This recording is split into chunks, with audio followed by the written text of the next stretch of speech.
বলেন তো 5W কি? জার্নালিস্ট বানান করেন তো, জার্নালিস্ট বানান করেন একটু। মনোরী প্রেস ক্লাব কি?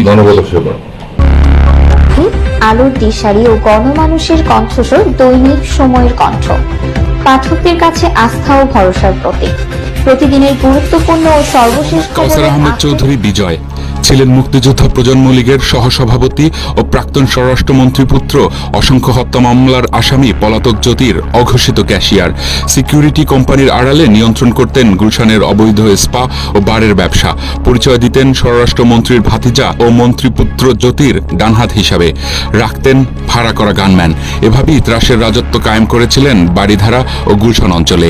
নানান অপরাধে জড়িয়ে নিজেকে নিয়ে গেছেন ধরাছোঁয়ার বাইরে। সাংবাদিক না হয়েও সাংবাদিক পরিচয় দিতেন অহরহ। কথিত আছে ছাত্র জনতার আন্দোলনে তার সিকিউরিটি কোম্পানির ভেতরে বিরোধীদের ধরে এনে নির্যাতন চালাতেন। পলাতক মন্ত্রীপুত্র জ্যোতিকে যখন আইন শৃঙ্খলা বাহিনী খুঁজছে হন্য হয়ে, ঠিক তখনই আমরা খুঁজে পাই এই ক্যাশিয়ার বিজয়কে। জ্যোতি ভাইয়ের সাথে আপনার সম্পর্কটা কি?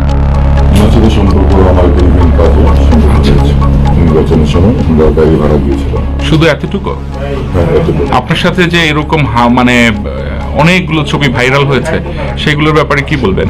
ওনার সাথে মানুষের সঙ্গে দেখা করেছি, বড় বড় সম্মান করেছি, ওনার সাথে আমার ছবি অনেক চলেছে। ওনার মায়ের সাথে ওই একই সূত্র সম্পর্ক? না, মায়ের সাথে যখন ছবিটা ছিল অনেকজন ছিল, তখন আমি কেটে শুধু ওনার মায়ের ছবিটা নিয়েছি। আচ্ছা, কিন্তু এই মায়ের জন্য আর জ্যোতি ভাইয়ের জন্য আপনি একটা কেকও নিয়েছিলেন? হ্যাঁ, আমি জ্যোতি ভাইয়ের জন্মদিনে আমরা আমাদের পক্ষ থেকে কেক গিফট করেছিলাম। তাহলে সেখানে শুধু জ্যোতি ভাইকে মেনশন না করে আম্মাজান কেন লিখেছিলেন? না, আম্মাজান হ্যাঁ লিখেছেন আপনি কেকের উপরে। হ্যাঁ, কেকের উপরে আপনি লিখেছেন, আমার কাছে ছবি আছে। আমি ওনাকে সম্মান করি, সেই সব লিখেছি। জ্যোতি ভাইও আম্মাজান একসাথে লিখেছেন। হ্যাঁ। এগুলো কি চাটুকারিতা নয়? না, চাটুকারিতা কেন হবে? এগুলোকে কি বলবো? ভালোবাসি বা ওনাকে আমি পছন্দ করি, সেই সব লিখেছি। আচ্ছা, আপনি রাজনৈতিক বিভিন্ন ব্যক্তিবর্গের সাথে ছবি, আমাদের কাছে যে সম্পূরক প্রশ্নটা আপনার কাছে রাখতে চাই সেটা হচ্ছে যে আপনি বিভিন্ন ধরনের ছবির নামটাম ভাঙিয়ে আপনি এক ধরনের প্রভাব প্রতিপত্তি বিস্তার করতেন এবং এই আপনার সিকিউরিটি ফার্মটাকে আপনি এক ধরনের কনসেন্ট্রেট ক্যাম্প হিসেবে ব্যবহার করতেন, যেখানে এসে আপনি অনেককে নির্যাতনও করেছেন।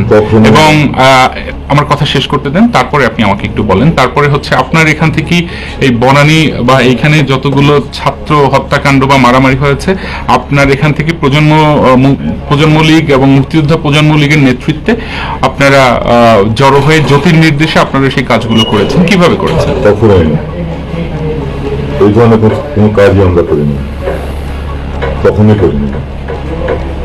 আমি একজন সাংবাদিক। কিসের সাংবাদিক আপনি? আমি ঢাকা ক্রাইম নিউজের সাংবাদিক। কিসের কি? ঢাকা ক্রাইম নিউজের সম্পাদক। ক্রাইম নিউজের সম্পাদক। Dhaka crime news? Crime news সম্পাদক। ক্রাইম নিউজের সম্পাদক। কোথা থেকে প্রচারিত হয় এটা?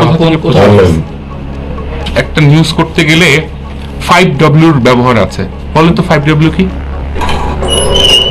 আমার সম্পাদক বলতে পারবে, আমার প্রকাশক বলতে। আপনি না বললেন সাংবাদিক, এটা প্রত্যেকটা সাংবাদিকের জানা উচিত 5W কি। বলেন তো 5W কি? জার্নালিস্ট বানান করেন তো, জার্নালিস্ট বানান করেন। কেন বানান করতে পারবেন? একটু বলেন না। বলেন না, বলেন না। আমার সন্দেহ হচ্ছে যে আপনি সাংবাদিক না, আপনি জার্নালিস্ট শব্দটা একটু বানান করেন। বলেন না ভাই। ভাই করলে তো আমার কোনো সমস্যা নেই। আপনি পারেন না তার মানে? আপনি 5W পারেন না, আপনি জার্নালিস্ট বানানটা পারেন না। এই বনানী প্রেস ক্লাব মানে কি ভাই? বনানী প্রেস ক্লাব কি? মানবতার সেবা। বনানী প্রেস ক্লাব মানে মানবতার সেবা। আপনার এই ক্রাইম নিউজ যে পোর্টাল, এই পোর্টালে আপনি যে হ্যান্ডকপ ব্যবহার করেছেন পোর্টালের লোগোতে, এটা কিভাবে ব্যবহার করলেন? মানে মন চাইছে দিয়ে দিচ্ছেন? আচ্ছা, আপনার এত ক্ষমতার উৎস কোথায়? আপনার কাছে। আমার কাছে এত ক্ষমতার উৎস? স্থানীয়দের ধারণা এই বিজয়কে গ্রেপ্তার করে জিজ্ঞাসাবাদের আওতায় নিয়ে আসলেই বের হতে পারে মন্ত্রীপুত্রের হাজারো অপকর্ম।